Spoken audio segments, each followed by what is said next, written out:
काही लोकांनी चुकीचं पावलं उचललं, काय परिणाम भोगावे लागले.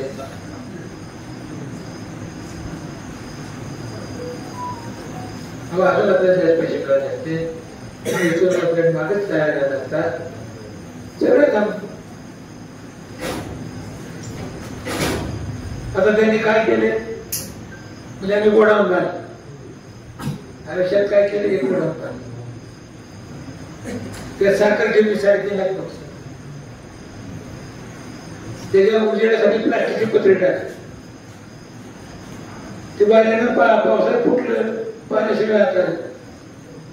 मित्रांनो, 43,000 होतं तिथं दिसतंय. 7,000 पतीचे फुटून सगळ्या गोडाऊन झाले. कालचा पाऊस झाला ना, माहिती घेतली मी, तिथं 10,000 पोतं भिजले की उचलून बाजूला ठेवलं. आता साखर पोतं भिजलं, साखर वेगळं काढून आहे, पण इतकी साखर मिळेल का? नाही मिळाली. भिजलेल्या साखर तुम्हाला सीझन सुरू झाल्यानंतर तिकडे न्यावं लागेल, मिठीला टाकावं लागेल, कसे काही कामात घ्यावं लागेल, कोणाच्या पाक करावं लागेल, कोणाची साखर करावं लागेल. अशा पद्धत कोणाच्या नवीन बांधला न्यावं लागेल, त्याला सुतळी द्यावं लागेल, अंबानी द्यावी लागेल, केमिकल द्यावं लागेल. इतका खर्च वाढला. 60,000 पोतं दिसत. आता 3800 रुपये साखरेचा भाव चाललाय, 1900 रुपयाला पोतं, कुणी 60,000 किती पैसे वाढले. सगळं नाराज नाही, 30%, 40% नुकसान आहे. हे साखर भिजलेली राहणार, भिजलेली साखर गरगळलेली असतात. आज 50 किलो पोतं 50 किलोचं भरलं असं राहतं. पुन्हा हे शिजवताना काही साखर झालं आहे. या सगळ्या गोष्टी आपण विचार करायचा की 60,000 पोतं जर भिजत असेल तर काय. दुसरं असं सरकारने साखरेचे 3 ग्रेड ठरवले. एल म्हणजे लाल म्हणजे मोठा झाला, एम म्हणजे मिडियम झाला आणि स्मॉल म्हणजे लहान झाला. हे त्या साखरेच्या गाड्यावरती रिपेअर करायचे ग्रेड ठरवलेले आहेत. आपल्या कारखान्यात काय, एक पांढरी साखर ती 1 ग्रेड, ब्राऊन साखर दुसरी ग्रेड आणि पिठी साखर ही 3री ग्रेड. आपल्या कारखान्यात 1 ग्रेड केलं. काय चाललंय अशा पद्धतीने त्या कारखानदारासाठी काय राहतं ते साखर करा व्यक्ती म्हणून काय म्हणजे मी अधिकाऱ्याच्या असं करावं. मग त्यांनी 2 पैसे लावले. 1 पैसे लावले, एक फक्त साखर साखर तुपाळा करायचे, ड्रेस कलेक्टर पैसे बसवले. दुसरं एक सिरप सल्फेटचे पैसे बसवलं, ते दूध सफा करायचं, पाक शुद्ध करायचं, त्याला केमिकल लावायचं, ते पैसे बसवलं. हे 3 मोठे पैसे बसवले. मित्रांनो, सिरप केली पैसे मशीन छत्रपती कारखान्याला लावले. आपल्याला आम्ही गेलो मशीन बघा काय चाललंय. आज गेलो आम्ही, त्यावेळेस सांगितलं आम्ही आज 40-50 तुम्ही हजरला चित्राचे पिजेट बोलवा, चिपीट बोलवा आणि शिवाजी बोलवा, आपल्याला बघायचं. आम्ही बघत गेलो, त्या मशीनच्या जवळ गेलो. चिपीजेला विचारलं, बापरे साहेब तुम्ही माझ्या लोकांकडे किती वर्ष? त्याने सांगितलं 20 वर्ष. तुमचे चीफ डिबेट आपले विचारलं सर तुम्ही किती वर्ष? 24 वर्ष. का म्हणत 20 वर्ष होता, तुम्ही 24 वर्ष होता, तेव्हा ह्या मशीन तुम्हाला लागलेला आता काय उत्तर देताना 3 फूटच्या मशीन. आणि ते जे मशीन आहे त्याला 1 पोत्याचं साखर शुद्ध करायला 12 रुपये केलं. बरोबर करणार अशा पद्धतीचं मशीन छत्रपती कारखान्याला बसवलं होतं. त्याने केमिकलचा हिशेब केला, बघितलं, त्याने ते मशीन ठेवलं. आणि अशा पद्धतीने ते करायला 60 फुटीच्या 60 फुटीच्या माहिती सांगतो मित्रांनो. आपल्याला आपण काय मंडळींनी त्याला मतं दिली, निवडून आले, बोट झालं, नेत्यांनी 4 कंपन्या बोलवल्या. एक गार्बेज ड्रोन कंपनी देशातली टॉयलेट तयार करणारी अग्रगण्य कंपनी. दुसरी कंपनी साखर मिश्रण तयार करणारी त्याची मशीन ते खरेदी करतात. अशा पुढच्या 2 कंपन्या बोलवल्या. एक मोज म्हणून कंपनी त्याच्या तज्ञांना बोलवलं. तिसरी एजंट म्हणून कंपनी त्याच्या तज्ञांना बोलवलं. चौथं VSIच्या तज्ञांना बोलवलं की ज्या VSIचे अग्नीचे पॉवर झाले हे नेते त्या कंपनीचे डायरेक्टर असे त्या कंपनीच्या तज्ञांना बोलवलं. सेंट्रल मिशन विचार काय झालं त्यांनी सांगितलं प्रोजेक्ट रिपोर्ट करून सेंट्रल मिशनरी बसवलं. तर काही इतकं झालेलं नाही. प्रमाणात होतं प्रशिक्षण असं असताना साठ कुठली बचत घेतली कसा घेतली कुठली माहिती का तुम्हाला? मिलमध्ये काय घोटाळा नाही, टर्बाईनमध्ये काही घोटाळा नाही, बॉयलरमध्ये काही घोटाळा नाही, फक्त बॉयलर हे मशीन काढ ते मशीन बसव ते पैसे करतात ते पैसे करतात. कारण तो जर चीप किलोमीटर आपण हाकलून लावतो चुकीचा लोक असेल त्याने पुन्हा आपलं आता एवढे आपले काय काय आता सांगितलं की त्याला स्पेशल गाडी स्पेशल ड्रायव्हर आठवड्यात 3 दिवस गावाला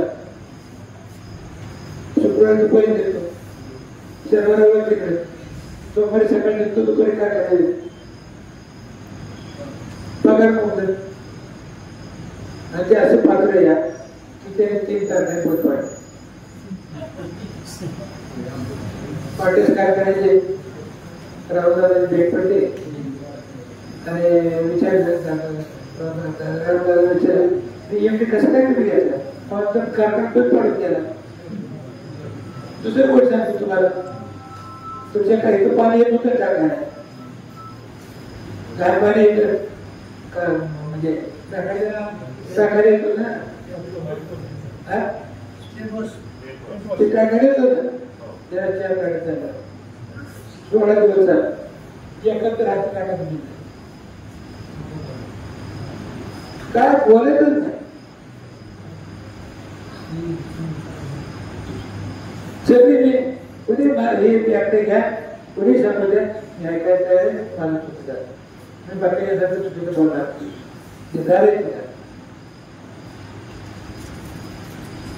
कडे पात्र कसं काय म्हणतो तुमच्या चुकीचे आईला बोलायचं माझं वेळ बघून आपल्या विश्वासाच्या विचारलं त्यामध्ये काही एकटाच पैसे करत सगळे पैसे घेतले सगळ्यात कोणाला बघा काय विश्वास खरं आहे का हे खरं आहे का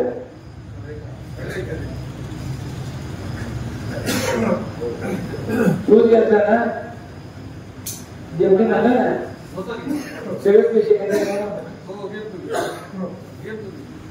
एमडी काय एमडी म्हणले मी एकटा जबाबदार नाही सगळे संचालक जबाबदार मी एकटाच खातो का मी एकटाच खातो का संचालक पण ह्या गोष्टीला जबाबदार आहे.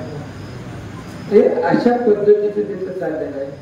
आणि आता हे त्या मंडळाला कोणाचा आराम काकाने सांगितलं ते 11 गावात पडायचं ते 11 गावात सोमेश्वर कारखान्यामध्ये गेली 60 वर्ष तिथं चालवत आपल्या सगळ्याला ते पिकाला मग माळेगावला घ्यायचं नाही तरी माळेगावला आणायचं 11 आपली मागणी नाही त्या कार्यक्षेत्रात फार उत्साही असे बी नाही हे गाव त्यांना आणायची बोलत होती हे जे विषय चालले ते गावात बोलले असते सभासद वाटले असते त्यांच्या विचाराच्या अवसर आणायचे जे छत्रपती झालं त्या आपण सगळ्या विचार केला हे नाही का किती तरी मोठे त्या स्टेटवरचा प्रश्न आहे. कारखाना मोठा झाला स्टेटवर जनतेला लागलं त्यावेळी आपण प्रोजेक्ट तयार केला संचालक मंडळाची समजी कारभारी झाले त्यांनी माणसं बोलवली 7.5 कोटी रुपये त्या स्टेट बजेट खर्च केले.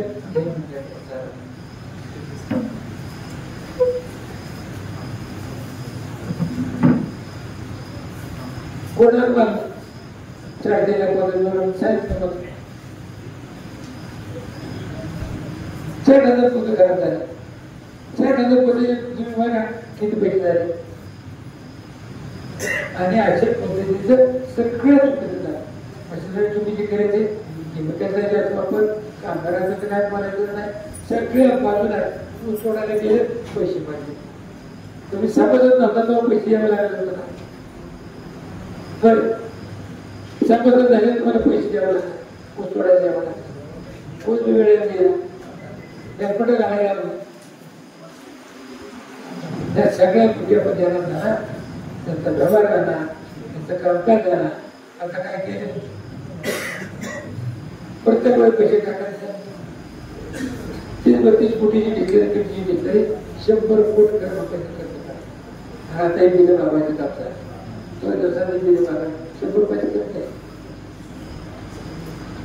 तुम्ही मला सांगा आपण खाती सापडायला जाऊ जातो खर्च करायला कमर्शियल बँकेला खर्च करायला खाती सापडायला जात अडचण आले.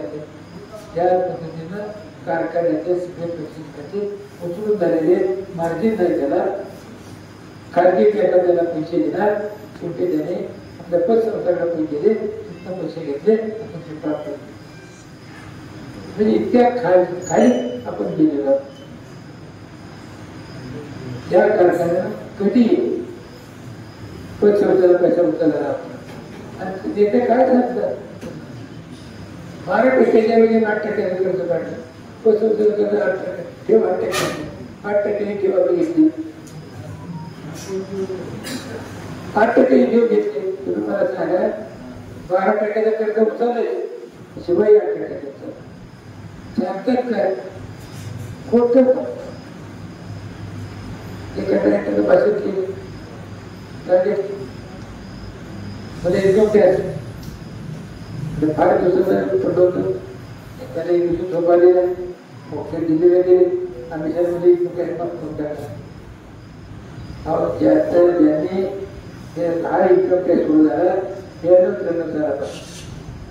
हा जागा आपल्या कारखान्याला वाढत वाढत वाढत 319 कोटी रुपये इन्कम टॅक्स आहे. ही अडचण मांडण्यासाठी त्यावेळेला आपले मुख्यमंत्री आपले हे होते उद्धवराव ठाकरे होते उद्धवराव ठाकरे होते हे मंत्रिमंडळात होते. काय करता आलं नाही, मोठ्या नेत्याला काय करता आलं नाही. प्रत्येक गोष्ट द्यायचो काहीतरी बघा ते इन्कम टॅक्सच्या यायच्या आपली खाते बँकेची खाते बंद करायची, व्यवहार बंद करायची, मग आपण त्याच्यावर जायचं काहीतरी करा म्हणायचं, थोडंसं पैसे भरायचं आणि ते पैसे अशा पद्धतीने आपण त्यांना करतो नाही. ही चर्चा एकदा झाली मोठी सर्व साहेब आपण तुम्ही आम्ही सेंटर जाऊ त्यांच्याकडे सरकार करते आम्हाला सीएम मंडळी दिली त्यांच्याबरोबर वेगळे पाटील होते आठवले पाटील होते आणखी आमदार तुमचे सुभाष होते राहुल होते आणखी 4 मंडळी होते. 4 मला भेटली त्याला विनंती केली. त्यांनी सांगितलं बघतो शहा साहेबांनी गुजरातमधलं सहकारी साखर कारखान्याचं खातं त्यावेळेला सांभाळलं. गुजरातमध्ये मित्रांनो एकही खाजगी कारखाना नाही, सहकारी साखर कारखाना आहे. आपल्यापेक्षा रिपोर्ट केले असताना 200, 300, 400 रुपये पावले असतात. अत्यंत प्रकार होतात. आपल्याकडे काय सांग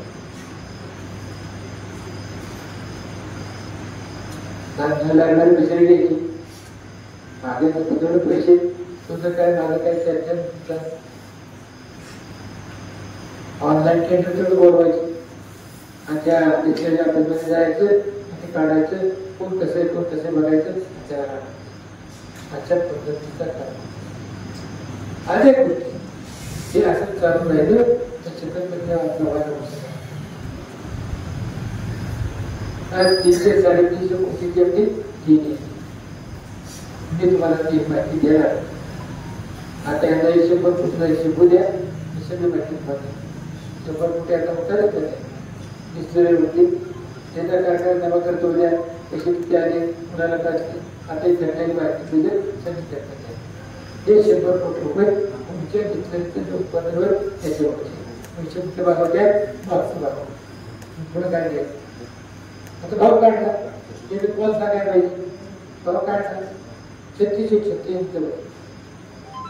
भाव काढायचे अनेक मुख्य आपल्याला असं कळायला पाहिजे समजून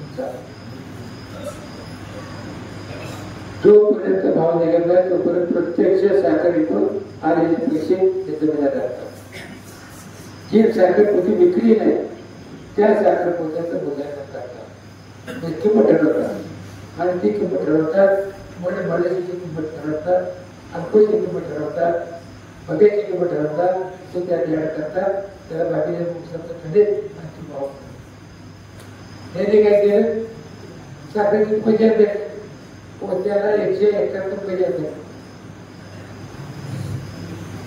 द्यायचे जे खर्च करायला असतो तो खर्च त्याने पुढे टाकला तुझा वगैरे 31 ठरला तो खर्च 31 नंतर टाकायचा म्हणजे पुढच्या वर्षात ते 5.5 कोटी रुपये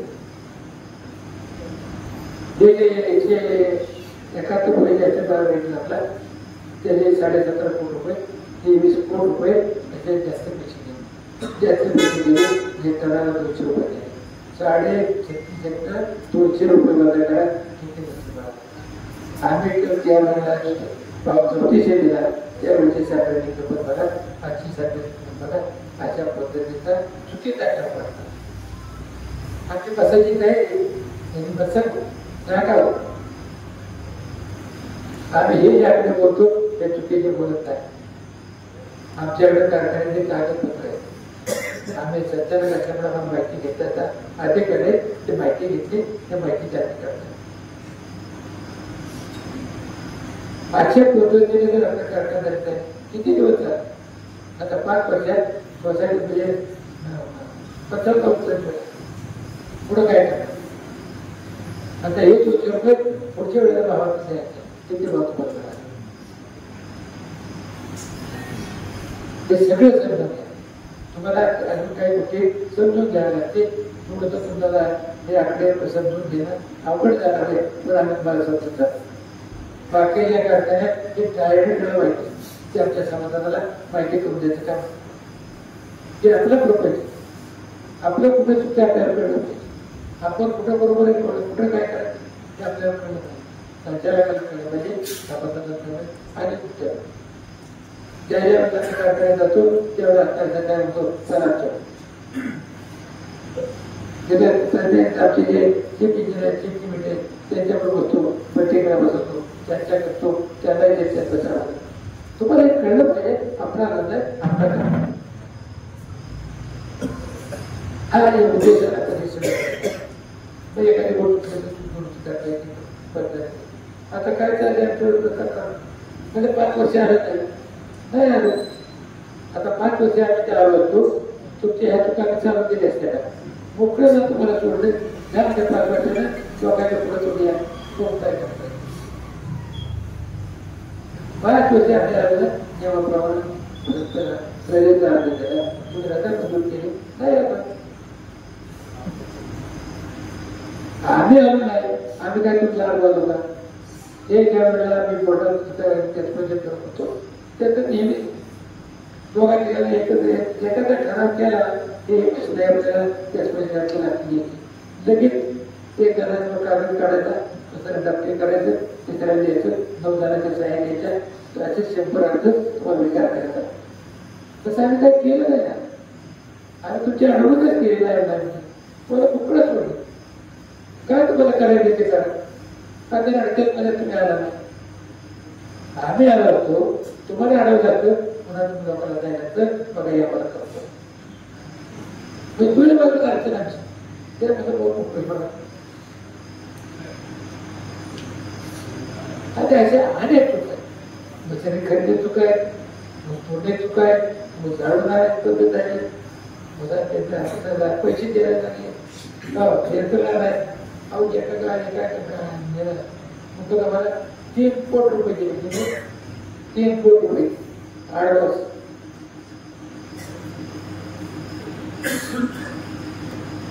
त्याने पैसे फेडलेच नाही त्याला ते द्यायला का किशोर पाटील बघा द्यायला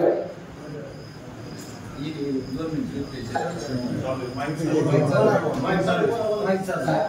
कोटी रुपये झाले. थोडंफार काम केलं गेलं आपल्या बैलगाड्या सुद्धा घेऊन गेला बोर्डाला माहिती काय तो त्यांनी वसूल झाले. मित्रांनो हे तुम्हाला माहिती सांगतो. आम्ही ज्या वेळेला कारखान्यात काम करत होतो तेव्हा आपला शेतकरी अधिकारी खतम म्हणून चुकीचा होता. त्याला चुकीच्या मंत्र आढळून दिले. आम्ही त्याला बोलून घेतलं. त्याचा चुकीच्या पद्धतीने पैसे वाटल्या पोषण करून द्यायला मग ते मॅनेजर दिले. बारामतीला पाठवलं होतं त्याच्याकडून घेऊन घेतलं अपडेट करून घेतलं की पैसे तुम्ही आणि आम्ही त्या भेटणार होता. या मंडळींनी त्या माणसाला चुकवून दिलं. आज मित्रांनो 10 कोटी रुपये पूर्ण बातमी गेले. 10 पैसे सुद्धा येते असं काही वाटत नाही. त्यानेच वाटलं काय संचालकांनी त्याचे पाहुणे ते करत जाऊन तर नकोच. ते करत जाऊन नांदेड पाहुणे तिथं शेती घातलेली आपली गाड्यात माणसं नाही आणि पाहुण्या लोक केलं म्हणजे ह्याच्या गाड्यात देत तुम्हाला करार केले पैसे घेतलेले पैसे घेतले त्याला देणार आणि म्हणजे परत आहे त्याची वाहनात काय नाही परत शेती घातली माणसं गेली पाहुणे पैसे द्या नाही तर आमचे पैसे एवढे पैसे घेतलेच नाही. नेहमी पैसे मध्ये तेच वेळेला आमच्या पाहुण्या घेऊन गेले.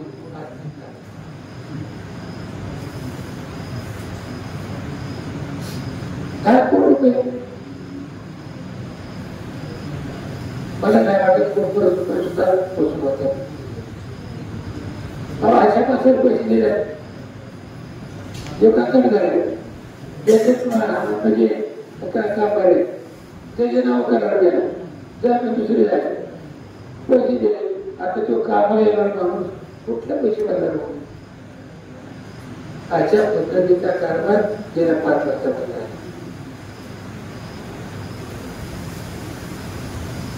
आणि म्हणून आपल्याला जाणायचं आहे की आपल्या मनावरती उभी केलेली कारखाना झाली. तुम्हाला त्याचे थोडेसे जाणीव कधी असेल तर तुम्ही नंतर जबाबदार झाला. ज्या वेळेला कारखाना उभा करायचा होता त्यावेळेला आमच्या जुन्या वाढवडिलांनी ₹400 रुपयाचा अर्ध्या एकराचा शेअर झाला.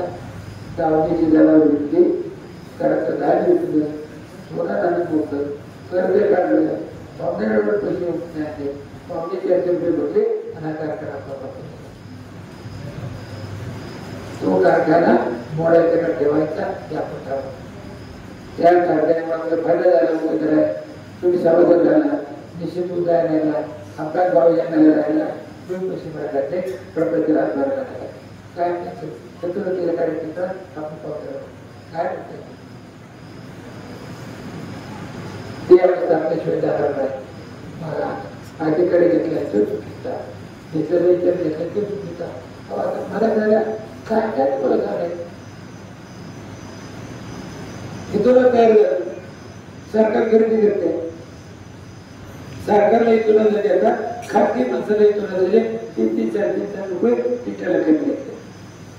त्याला 30 पैसे वाहतुकीचा खर्च 30 पैसे केमिकलचा खर्च त्या 3 रुपयाचं वजा केलं 2 रुपये पैसे लिटर एवढे पैसे त्याने काय सरकारला चेकनं पैसे येतात. खाजगी माणसाला चेकनं पैसे येते रेट करून व्यवसायाला करून अशा पद्धतीचं सगळे ते आपल्याला थांबावं लागेल तर आपली वाढवण्याने उभी केलेली कारखानदारी चालेल. आपल्याला आपण त्याला आज करणार आपण कारखाना उभं केला कार्यालय उभं केलं. आपल्या सगळ्या मुलांपाळाचे त्यांना कमी पैशात मदत करायचा नाही. प्रत्येक केला कार्यालयाला 50,000 वाढून 60,000 वाढत 70,000 वाढत आपल्याला कधी मिळाला तिथे गेला फक्त 19,000 वाढत. आपल्याला जे मोकळे असेल तिथं नोंदायचे पैसे घ्यायचे तुम्हाला नंतर कार्यालय मिळते. हॉलला 17,000 स्टेजला 17,000 मोठ्या 17,000 मुलाच्या 200 गाड्या 1,000 खुर्च्या 5,000 लोकांचा माती आरोग्य पाणी हे सगळं फक्त मिळत प्रत्येक तसंही बघा आपलं कोण झालं तुम्ही समजत नव्हता ऍडमिशन अडचण होती आज काय समजून दाखला घ्यायचा कारण आम्ही पत्र घ्यायचे आणि तिथे हे घरात भरायचे इंजिनिअरिंग करायचं आपल्या भागाच्या प्रत्येक गावामध्ये घरामध्ये 2-3 झाले MBA झाले BSc झाले अशा पद्धतीची दर्जा शिक्षणाची 8 कॉलेज आपण काढल्या जगाच्या पाठीमध्ये आपल्या म्हणजे त्याच्यानिमित्त व्यवसायानिमित्त शिकायच्या निमित्ताला केलेलं हे केवळ माळेगाव कारखान्याच्या तुमच्या आमच्या सगळे विचारामुळे कष्टामुळे हे उभं आहे तुम्ही सांगा छत्रपतीला त्याचे जागे राहायचे सोमेश्वराला राहायचे केले का केले काढले खरे झाले खरे आपण सगळे प्रयत्न केले आपण तुझ्या भाग घेतला करायचं हे आपल्याला ठीक पाहिजे हे केलेलं पण समजा एक आठवड्यात चांगलं ते काय करावं ते करावं वेगळी सिद्ध नाही जावं तुम्ही सांगा त्याच्या विचारण घरातल्या कुटुंबाचे झालं नेमकं सांगतो ना त्याच्या घरात वाटत असेल ते त्यापासून तसा प्रत्येक जण काय म्हणजे निश्चित अशा पद्धतीचं सगळं चालतंय पोट म्हणता येत नाही समजून केलं जात नाही आणि हे सगळं मोडत चालत सुद्धा नेते म्हणतात त्याला कारवाई करायची त्याला त्यांना कारवाई करायचे त्याचा स्वार्थ आपण सगळ्यांनी एकत्र विचारणार आता आपण भाव द्यायचा आपण भाव द्यायला देणार त्याच्या खाली करताना पैसे द्यावे लागतात आज ते महाराष्ट्रामध्ये कुटुंब 1 कोटी ऊस राहतंय त्याला सगळ्यांना त्याला 100 रुपये द्यायचे 100 कोटी द्यायचे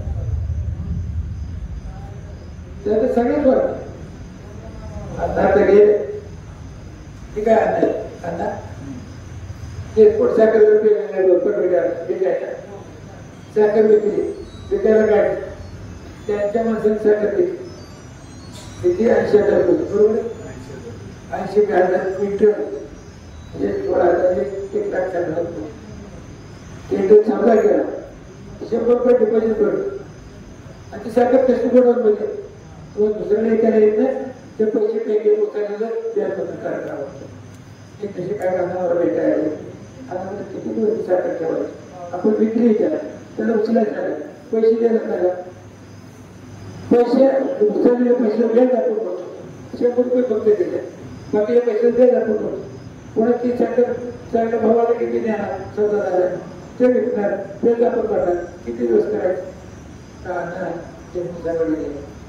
म्हणजे ती साखर म्हणजे नानाला विचारतो कवा साखर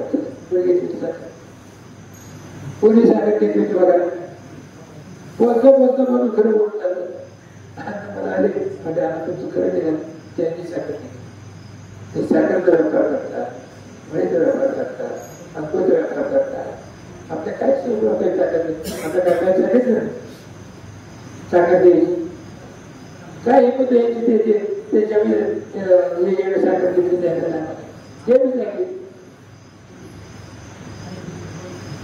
सगळे मुलं आपल्याला पेट्रोल काढायचं आपण सगळे जण शोध घ्या आपण कष्ट करतो बागा उसाचं पीक टाकतो पण मुलं करतात बायका करतात आपण करतो अशा पद्धतीने राबवलेल्या उसाला आपला या चांगला भाव ठेवायचा असेल तर आपण विचार आम्ही आपल्या पुढे आले आमचा पक्ष शेतकरी हा पक्ष शेतकरी आमची जात आहे शेतकऱ्यासाठी आम्ही सगळे पूर्ण सगळे शेतकऱ्यासाठी काम करतो हे धडी आलेलं सरकार सगळे धडी आले त्यात तुम्ही प्राध्यापक रिटायर आहे कोणी शिक्षक रिटायर आहे ज्यांना संस्थामध्ये काम केलेले अनुभव नसेल आपले मी मानप्रमाणात सांगतो आमचं संचार मंडळ स्वच्छ कारभार कशाला म्हणून दाखवणार तेवढ्याच या निमित्ताचा